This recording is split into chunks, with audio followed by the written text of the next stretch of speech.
Una imagen radiográfica es la suma de las sombras de todos los objetos ubicados entre el tubo de rayos X y la película. Se trata, por lo tanto, de una proyección bidimensional de un elemento tridimensional. La sombra de una sustancia densa, como el hueso, podría ocultar las sombras más tenues de los tejidos que se encuentran por encima y debajo del mismo. En regiones como el cráneo, donde hay múltiples estructuras pequeñas de densidades variables situadas en un espacio relativamente pequeño, las áreas de principal interés suelen quedar ocultas por las sombras superpuestas. Los investigadores de principios del siglo XX tenían como objetivo común encontrar algún medio de separar las sombras superpuestas que se registraban cuando se obtenían imágenes de estructuras complejas del interior del cuerpo humano en una radiografía de rutina. Así, se recomendaron varias técnicas para resolver este problema: proyecciones múltiples, fluoroscopía, cambios en la densidad producidos mediante la introducción de mayor o menor cantidad de material de contraste opaco y la separación óptica de imágenes superpuestas por estereoscopía.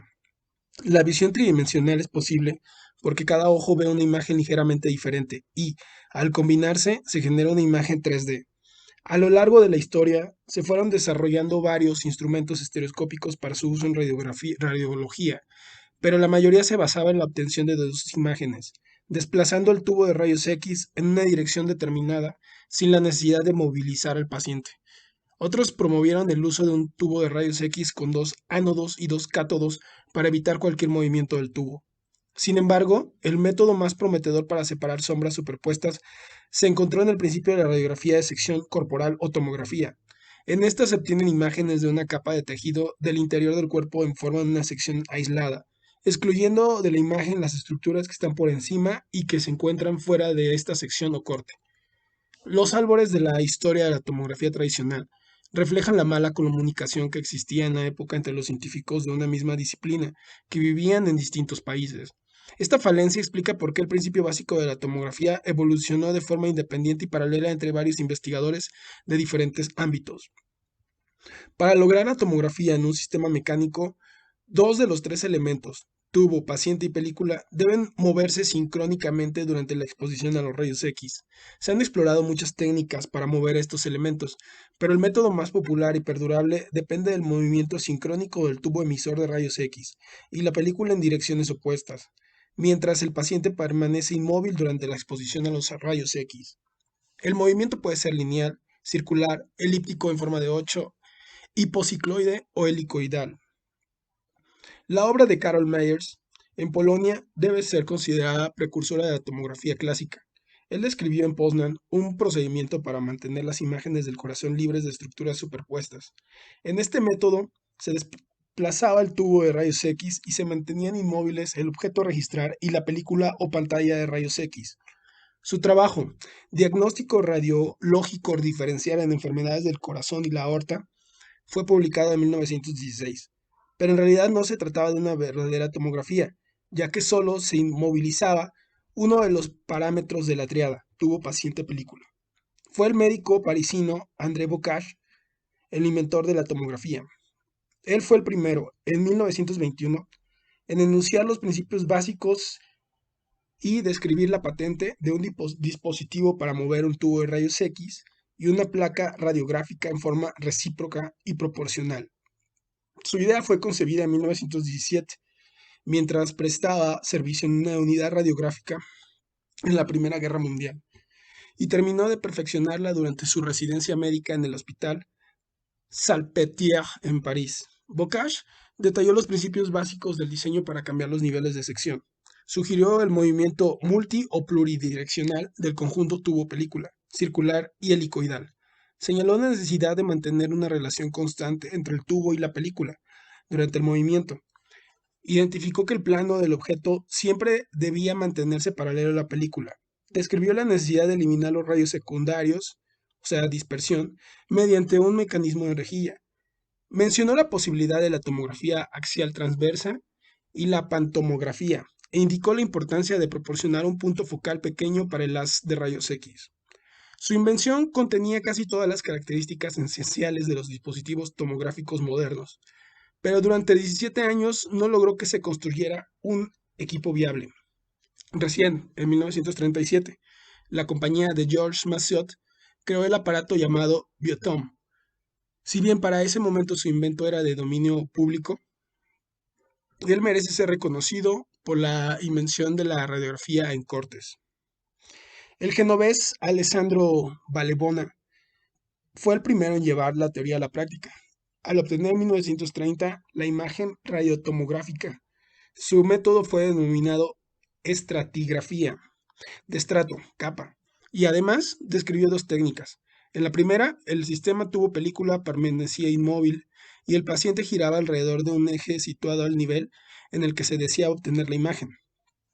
Este fue el principio básico de la automografía, un procedimiento empleado en la neumoencefalografía para ver al tercer y cuarto ventrículo llenos de aire, sin las sombras del cráneo superpuestas. Mientras, en la segunda técnica el sujeto permanecía inmóvil y el sistema tubo película giraba en torno a un eje situado al nivel de los cortes. En Ámsterdam, Bernard Sietz de Plant fue el segundo gran pionero en presentar un modelo de tomografía viable, desconociendo los logros de otros inventores. Ingeniero devenido en estudiante de medicina, su obra fue más elaborada en este campo. La idea de su principio tomográfico se le ocurrió durante su primer año de estudiante. Sin embargo, Sietz de Plant discutió su proyecto con su profesor de radiología y como éste le dijo que el método no tenía aplicación práctica, abandonó sus planes de desarrollo. Recién en 1928, siendo residente de neuropsiquiatría, pasó por alto una imagen patológica en una radiografía de la base del cráneo, que terminó siendo un tumor, y la experiencia volvió a convencerlo de la necesidad de obtener imágenes por costes.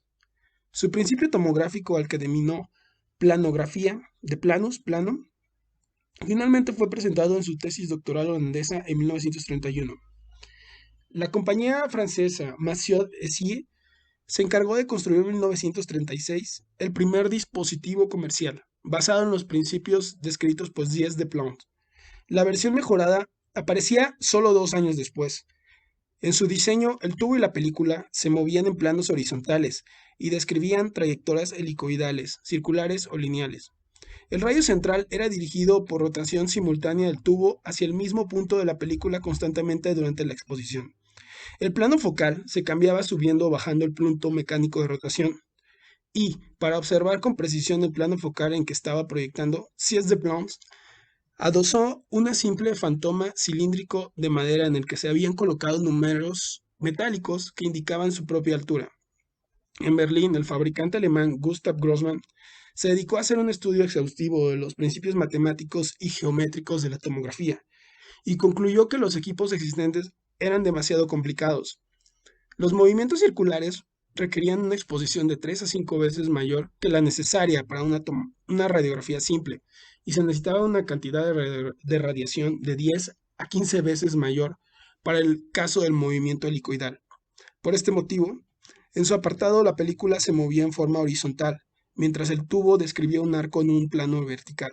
Así, evitaba el ensombrecimiento parcial de la película por elementos de la rejilla y una exposición más prolongada, que se producía con las trayectorias helicoidales y circulares. A pesar de que la borrosidad era unidireccional, su aparato rígido con un tipo pendular de movimiento rectilíneo obtenía una correspondencia exacta del movimiento del tubo y de la película, preservando los detalles en todo el plano deseado. La obra de Grossmann llevó a la primera producción comercial de un aparato para tomografías. Acuñó el término tomografía, compuesto por las palabras griegas tomos, corte, y graphein, gráfico, y patentó un equipo denominado tomógrafo en 1934. Quedando en la historia como el principio de Grossmann, este movimiento de arco de tubo y la película se transformó en una característica de diseño de varios equipos posteriores, incluyendo el Polytom. Su obra, en la que colaboró el radiólogo libanés Henry Shaul, gozó de una aceptación generalizada en la época, en tanto era visto como un método de tomografía más simple y económico, y dio origen a la tendencia de emplear solo movimientos lineales. Durante la Segunda Guerra Mundial, la tomografía cumplió un papel limitado en la atención médica, mientras en el frente civil continuaron fabricándose nuevos dispositivos lineales especializados.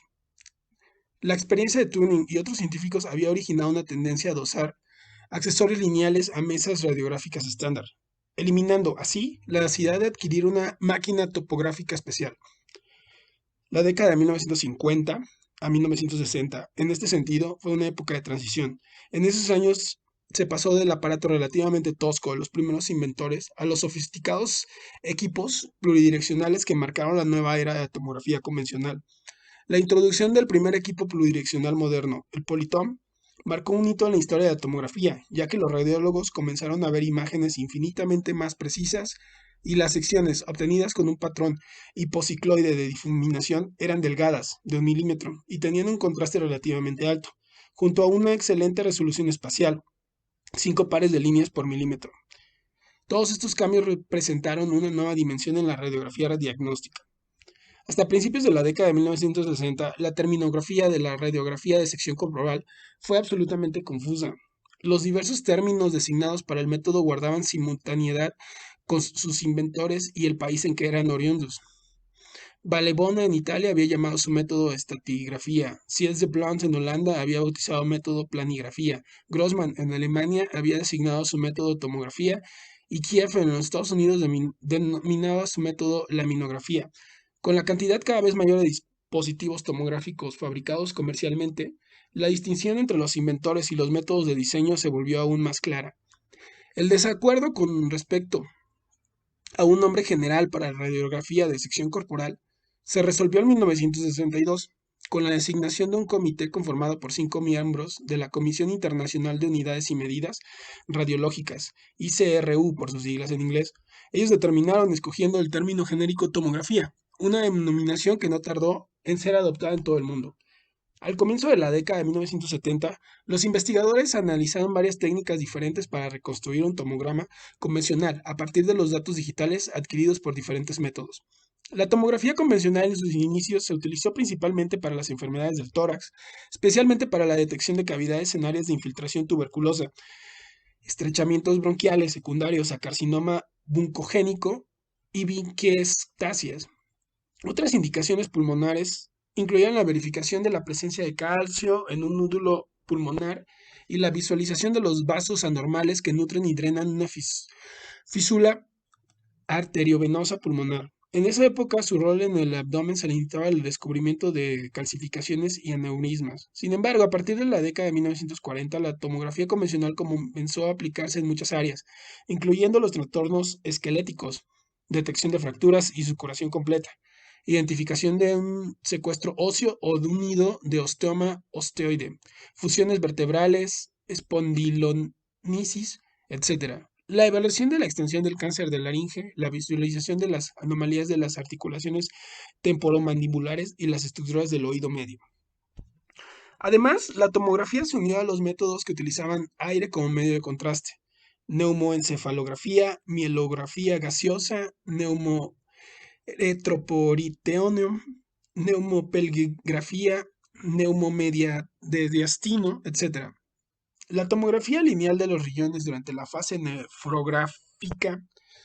nefrotomografía se convirtió en un elemento indispensable del urograma excretor, y la tomografía de los conductos biliares comenzó a ser parte integral de la colangiografía intravenosa. El desarrollo del primer dispositivo práctico de la tomografía pluridireccional en 1950, el Polytom, marcó el periodo más productivo de la tomografía convencional. Las aplicaciones más frecuentes fueron en las áreas del cuerpo donde se podían realizar imágenes de alto contraste, como el cráneo. Estas imágenes seccionales permitían visualizar el intrincado detalle óseo del oído medio, los senos paranasales, la silla turca, el conducto endolinfático y otras áreas previamente ocultadas a la investigación radiológica. Estos esfuerzos abrieron la puerta a una nueva dimensión en la radiografía diagnóstica y allanaron el camino para los inicios de las técnicas más avanzadas en imagenología seccional.